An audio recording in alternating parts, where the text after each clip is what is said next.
Oke. Nah, halo semua ya, perkenalan, nama aku Yasmin Afifah Karisma Putri.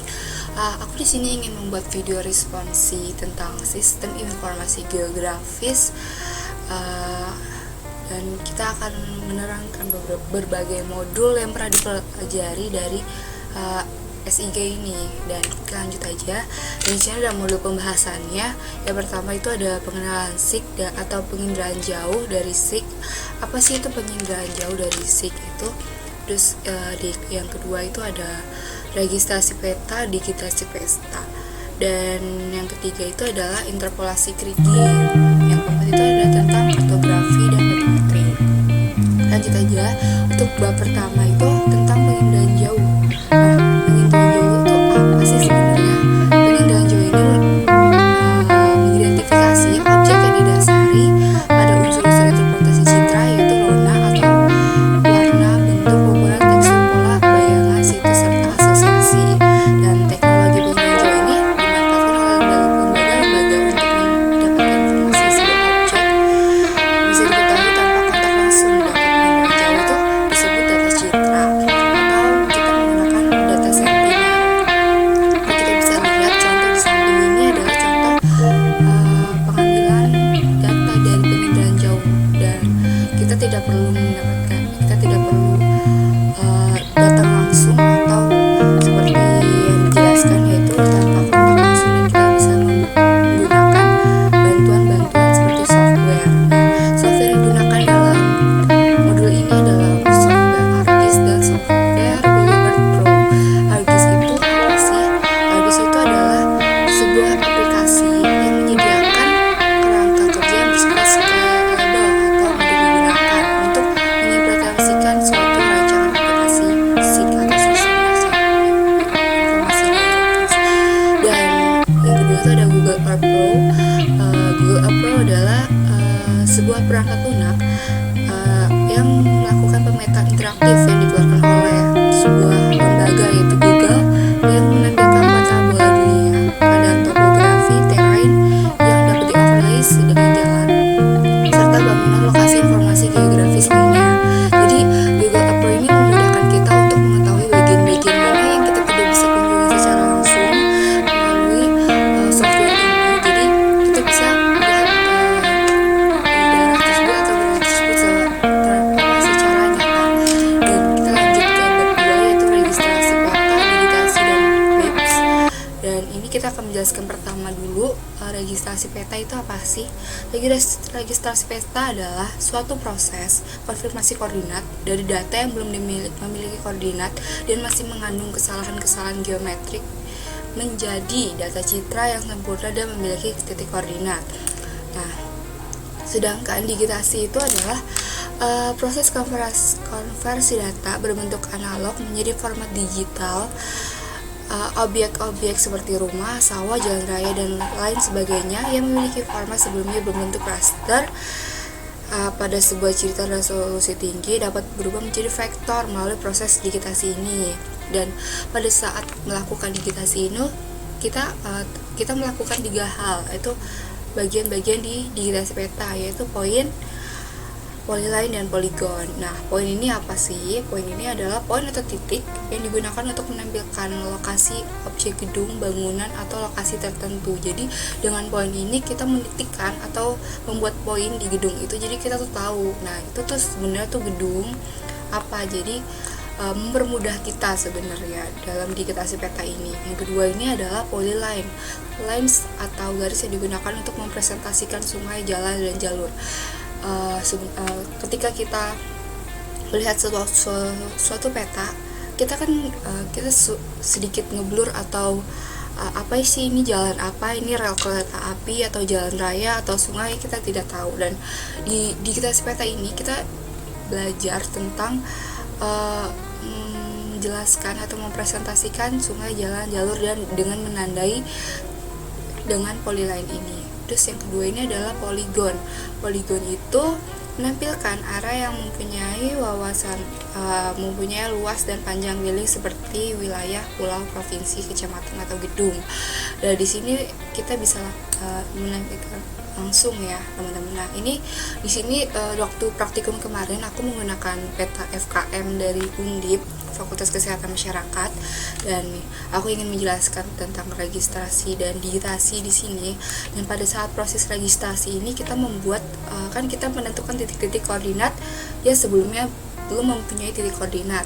Nah pada saat ini nih kita membuat poin di sini, kita menitikkan 4 titik poin di setiap ujung dari setiap maps ini agar tujuannya mendapatkan titik koordinat dari lokasi FKM tersebut. Dan ini adalah ketika proses registrasi berhasil, kita akan melanjutkan jadi digitasi. Nah ini sudah ada pengertiannya ya, sebelum digitasi, yang ini adalah sesudah digitasi. Dan pada digitasi, sesudah digitasi ini, nah di sini yang aku jelasin tadi, untuk bentuk poin kita bisa melihat titik ungu di sini ya. Dan untuk bentuk polyline kita bisa melihat ini adalah jalan-jalan yang digunakan di peta FKM. Terus untuk poligon, nah poligon itu sebenarnya pemetakan seperti ini teman-teman. Di sini tuh ada gedung 7, gedung 8, gedung 5, gedung 3, gedung 2. Dan ini untuk memperjelas gedung-gedung yang ada di wilayah tersebut gitu. Jadi kita lanjut ke bab 3, yaitu interpolasi kriging pada pemetaan klorofil A dan suhu permukaan laut atau SPL atau SST. Di sini kita akan menjelaskan dasarnya dulu. Interpolasi itu apa sih? Interpolasi merupakan wilayah estimasi nilai pada wilayah-wilayah yang tidak disampel atau tidak diukur untuk keperluan penyusunan peta atau sebaran nilai pada seluruh wilayah yang dipetakan. Dan sedangkan pada kriging ini adalah jarak dan orientasi antar sampel data yang menunjukkan korelasi spesial yang penting dalam hasil interpolasi. Jadi prosesnya itu kita melakukan interpolasi dulu, setelah itu kita baru bisa melakukan proses kriging. Dan kita menggunakan data klorofil A dan SST, kita akan menjelaskan apa itu sih klorofil A. Klorofil A merupakan pigmen aktif yang terkandung dalam fitoplankton yang merupakan produsen primer yang merupakan sumber makanan bagi biota-biota laut seperti ikan herbivora. Sedangkan SST sama SPL itu sama ya. Kalau SST itu bahasa Inggrisnya itu sea surface temperature, kalau SPL adalah suhu permukaan laut. Nah, ini merupakan fenomena untuk digunakan untuk fenomena seperti upwelling dan welling, pemetaan banjir, analisa kelembapan tanah regional. Terus bisa juga digunakan sebagai pemantauan badai, gunung api yang meletus di dalam laut. Terus sebagai analisa fenomena El Nino, La Nino, EDM, dan sea level high gitu teman-teman. Nah, proses-proses dalam modul ini itu adalah sebenarnya panjang. Ini adalah kita mendownload data dulu sebenarnya di Ocean Color. Setelah kita mendownload data yang download itu adalah data klorofil A dan SST-nya. Dan kita setelah itu kita menggunakan software CDAS. Software CDAS itu adalah untuk menginterpolasikan dari data-data klorofil A dan SST tersebut. Dan setelah itu kita setelah mendapatkan pengolahan data di CDAS ini, kita mendapatkan informasi-informasi berupa data-data dari masing-masing data tersebut. Setelah itu kita melakukan pengolahan datanya di Excel. Setelah kita melakukan pengolahan data di Excel, kita melakukan kriging. Kriging ini dilakukan di ArcGIS.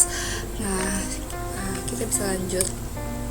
Nah, di sini kita bisa mendapatkan, ini adalah hasil akhir dari kriging ya teman-teman. Nah, ini hasil akhir dari aku menggunakan Selat Sunda pada bulan Agustus 2021. Di sini bisa dilihat, ini adalah data di klorofil A. Yang ini adalah data di SST di Selat Sunda. Kita lanjut ke bab 4 atau bab terakhir, yaitu topografi dan batimetri. Nah, definisi umum tentang kartografi yaitu seni yang dikembangkan untuk membuat representasi permukaan ke bidang datar. Sedangkan batimetri ini merupakan ukuran tentang tinggi atau rendahnya dasar laut, sehingga peta batimetri dapat memberikan sebuah informasi. Dan kita pada saat melakukan batimetri kita membutuhkan bantuan yang ada di tools atau bantuan yang ada di aplikasi atau software ArcGIS. Nah, kita menggunakan Topo to Raster. Topo to Raster itu apa sih? Topo to Raster itu adalah menginterpolasikan nilai ketinggian untuk setiap pixel raster dengan memperhatikan beberapa constraint untuk memastikan struktur jaringan sungai itu terkoneksi. Nah, Topo to Raster ini menginterpolasi terhadap nilai terdekat dengan titik yang terdekat untuk menampilkan garis-garis kontur kedalaman. Nah, untuk lebih gampangnya kita bisa melihat di sini. Nah, ini adalah batimetri. Ini adalah data kosong. Awalnya kita diberikan data kosong. Ini Teluk Awur Semarang. Nah, ini data kosong dan kita kan tidak tahu nih kedalamannya berapa, garis konturnya gimana. Setelah melakukan batimetri, kita mengetahui nih data-data kedalaman di Teluk Awur ini. Nah, di data kedalaman ini aku bisa jelaskan sedikit aja. Nah, untuk warna yang terang ini adalah warna yang paling dalam. Jadi tuh ini adalah titik dalam dari Teluk Awur, sedangkan warna paling tua ini adalah titik yang mungkin cetek atau dangkal ya. Nah, ini hasil peta dari kartografi. Setelah kita melakukan matematik, kita melakukan kartografi. Dan ini kita melihat ini batas-batas daratan dan lautan atau pesisir yang ada di Teluk Awur. Nah, kita bisa di sini ini data Teluk Awur yang kita dari zoom out, ini kita jadikan zoom in untuk mempermudah membaca dari peta tersebut. Nah, di sini sama tuh sebenarnya.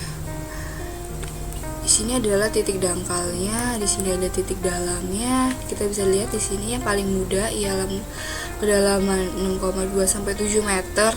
Terus yang paling dangkal adalah 0,3 sampai 1,2 meter.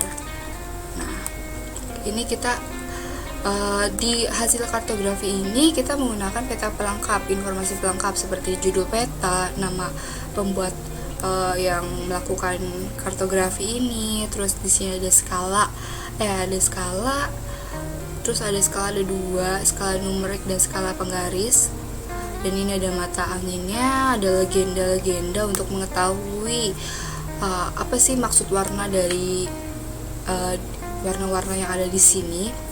Terus yang kedua ini ada inset peta. Inset peta adalah untuk mengetahui sebenarnya inset peta itu kayak zoom out dari peta tersebut. Nah, di sini adalah wilayah-wilayah Jawa Tengah. Nah, Jawa Tengah ini berarti kan ada Teluk Awur di dalamnya. Nah, Teluk Awur ini dijelaskan atau dipresentasikan dengan titik poin merah seperti ini gitu. Di sini adalah koordinat sistem dari peta tersebut. Nah, kita menggunakan WGS 1984 terus unit degree. Nah, ini adalah akhir dari responsi aku. Apabila ada kesalahan mohon dimaafkan. Terima kasih semuanya. Dadah.